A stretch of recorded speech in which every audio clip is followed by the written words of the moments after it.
English Garden in Munich, Germany. The Englischer Garten is a large public park in the center of Munich, Bavaria, stretching from the city center to the northeastern city limits. It was created in 1789 by Sir Benjamin Thompson, later Count Rumford, for Prince Charles Theodore, Elector of Bavaria. Thompson's successors, Reinhard von Werneck and Friedrich Ludwig von Sckell, advisors on the project from its beginning, both extended and improved the park. With an area of 3.7 square kilometers, the Englischer Garten is one of the world's largest urban public parks. The name refers to its English garden form of informal landscape, a style popular in England from the mid-18th century to the early 19th century and particularly associated with Capability Brown. Germany is one of the greenest countries on the European continent thanks to its mild climate with moderate rainfall. Even in urban areas, Germans try to preserve natural landscapes, and parks are a good example of this approach. In any German city, large or small, there are lovely parks with green lawns and mirror ponds. The most famous of the German parks is Munich's Englischer Garten, English Garden. It is well known far beyond Munich and Germany. The word English in the park's name refers to the style of park design and layout. In most European parks, the French style dominates. This style is characterized by a geometrically regular layout with neat flower beds and alleys. On the other hand, the English park style makes the most of natural landscapes. Englischer Garten in Munich is of the latter type, which reflects in its name. Walk in the garden.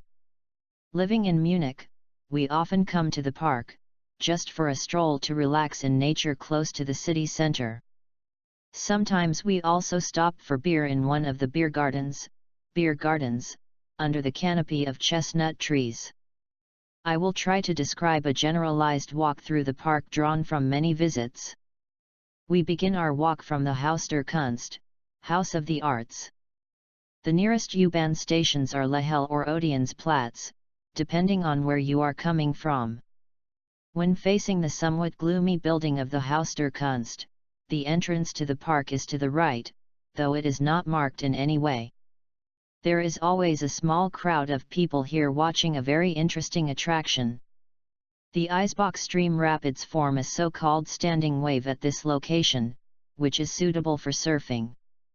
Surfers from around the world like this place, and every day from dawn to dusk they show their skills and give free performances to numerous spectators.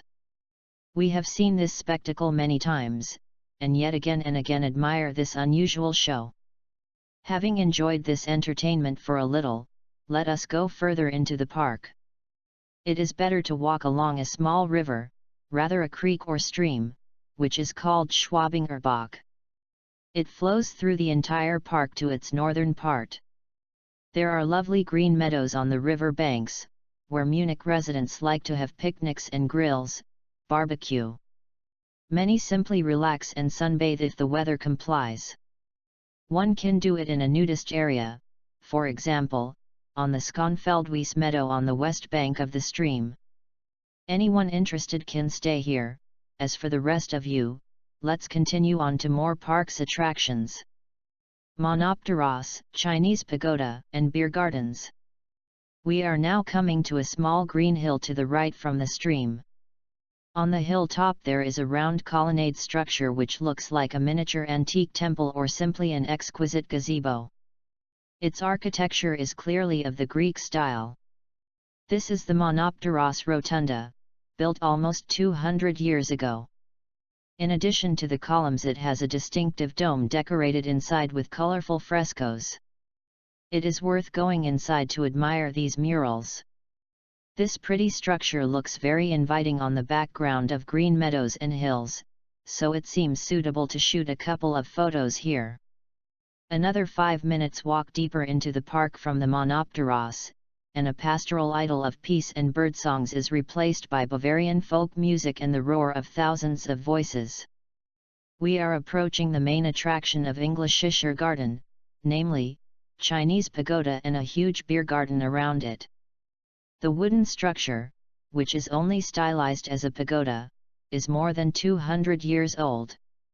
It burnt during World War II and was later rebuilt. The Oriental architecture of this building is most impressive when illuminated in the evening and especially with Christmas lights. It is not a Chinese restaurant around the pagoda though, but one of the largest Bavarian beer gardens. It seats 7,000 people at a time. The beer served here is the famous Hofbrau. Along with beer they serve typical German food, bratwurst, grilled sausages, pork, potatoes, pretzels, and so on. It is a self-service establishment and the prices are affordable. Most of the customers are tourists rather than locals, but the atmosphere is very cozy and we usually settle here for a couple of hours. If someone wants to experience true Bavarian flavor, one can walk across the pedestrian bridge into the northern part of the park, which is called Hirschau. The beer garden here is about 3 times smaller than at the pagoda, but almost all the customers are locals as well as university students. The campus is nearby. The beer served here, Spaten, is just as good. There is nothing special to see in Hirschau, but you will be farther away from the bustle of the city and can immerse yourself in nature more completely thanks to the forest-like surroundings. Englischer Garten is very large in area. It is larger than the famous counterparts in New York and London.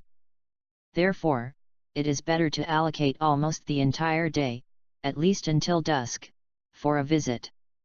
After all, where else one can see such a wonderful nature without going far away from the center of a large metropolis? Like us and join us at Extreme Collections for more fun and knowledge.